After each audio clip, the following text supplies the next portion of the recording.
Yes, people, welcome back to the only YahYah, and we're going to be talking about 3 key lessons: Manchester United versus West Ham. But before we jump into that, let me just tell you that I'm out here at Fort James again, but this time I'm by Millers by the Sea. Yes, this is a beach, bar and restaurant. So anytime you're looking for a nice spot to bring family, friends, girlfriends, wife, fiancés, whatever, just come out here to Millers by the Sea down at Fort James and have a good time. There's food, there's drinks, there's beach activities, volleyball, beach soccer, and also sometimes even some jet skiing, parasailing. So come on out, man, check it out, Millers by the Sea. So United versus West Ham. We saw a lot of good things. We saw a game, one of 2 halves, but also we saw that if United play at a very high intensity, they will win any game of football in the Premier League. Now let me tell you why I say this. From the 50th minute when they conceded, they were actually one of the intensity in which they were playing with was absolutely amazing. Like when you look at how they gathered the ball, how they were creating spaces, how they were putting West Ham under pressure, you could feel that goal was coming. And a lot of times, I feel like if we just learn how to consistently play at a very high intensity, we can be a very good team. We can actually create chances every time we play. Now, also, the sunset, the sun is behind me right now, but this is one of the best places to watch the sunset. Weirdly, it's on the it's on the west side, direct west side of the country.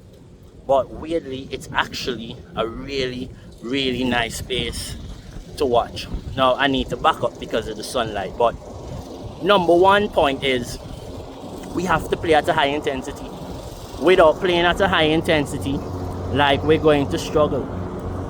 There is no point of us even talking about anything else if we don't start the game quickly.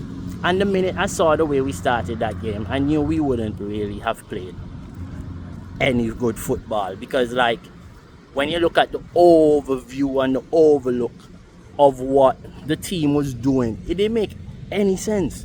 They were just passing balls next to each other. You saw Maguire giving it to Martinez driving and then giving it back to Maguire. There wasn't any football that was constructive. No possession with a purpose. No quality with the ball. No intricate passing. No trying to break up the spaces or anything. You know what I mean? And think about the quality of the players that we have. If we play quicker, if we play faster, it needs to be a lot better and a lot more quality with the football. Now, the second point is, I would say, is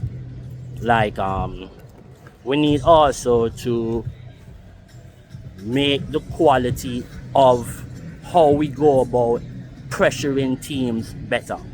I don't think we press teams good enough. A lot of times we go and we put pressure onto the team, but we don't really create chances. You know what I mean? To win the ball and then create a chance. It's just all small build up, and then if they give the ball away, we win it. Or we need to learn how to trap them. Trap them in areas where we can actually win the ball back to be able to go on and attack. Because we don't really do that. We don't really press a team and then force them to be in a position where we have so much control. It's just we've scored 1 goal like that over the season, I think. And that was in Carrick's time. And other than that, we just don't press well. I just don't think United press well. We don't win the ball back properly. We actually just don't win the ball back. And it's think about City, Liverpool. Even Liverpool that's having a shit season right now. Think about how they win back the ball. Arsenal. You don't see United winning the ball back like that. It's either the team make a very bad pass, or we deep and they cross and our goalkeeper get the ball, or we're not like intensively going after the team, pressuring them and putting them in a position where they have to give us the ball and just bam bam bam goal. Because we need to do that, man. Like, I just feel we're struggling with those things. And my third point is we lacked Carrick didn't make the right choice. He should have brought Sesko on right at the half. I don't think even before the goal he could have told that the game was crying out for a big man. Someone who could have brought something different into the game. You know, somebody who could have we could have played long to, and then the ball came in, and then we could have been attacking better. You know, like bringing players into the game. It's just, yeah, it wasn't good by Carrick at all. I don't think he was scared to make that change. I don't know why, because Sesko is in good form. You know, Sesko is playing well. Sesko has been scoring goals, and look who scored the winner. And he actually did admit it kinda in his press conference when he's like, maybe he should have made like a sub earlier, or maybe he should have brought in some more attacking players earlier. So I do understand if, you know, he thought that he should have done better. But come on, like, everybody looking at the TV could have saw it. Like, the team needed Sesko. The team was crying out for somebody to attack those crosses. You know, Dallo had like 3-4 crosses to the back post. Ahmad had one earlier. Mbumu had one earlier. Shaw had one earlier. Before Sesko came on. Who the fuck were we crossing the ball to? You know, it just don't make any sense. And that's what I'm saying. Like, we need to actually press better, start games faster, and most importantly, Carrick needs to make better decisions. Now, I'm not saying that, oh, he's perfect. He's also a young coach learning his craft and learning that he can be a better coach, you know, and learning that he can actually have a team of quality players and put them together to be successful. And that might take a time for him to actually get things in place and get things together and get the team flowing exactly how he wants them to go. Because it actually has just been a month. But at the end of the day, like, I feel like he can...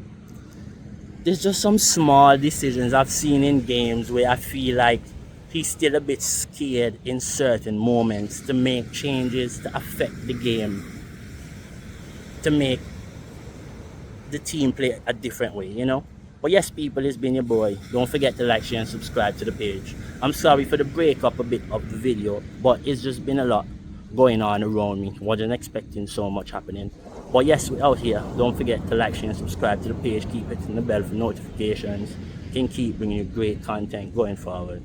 Take care, my people. Ciao.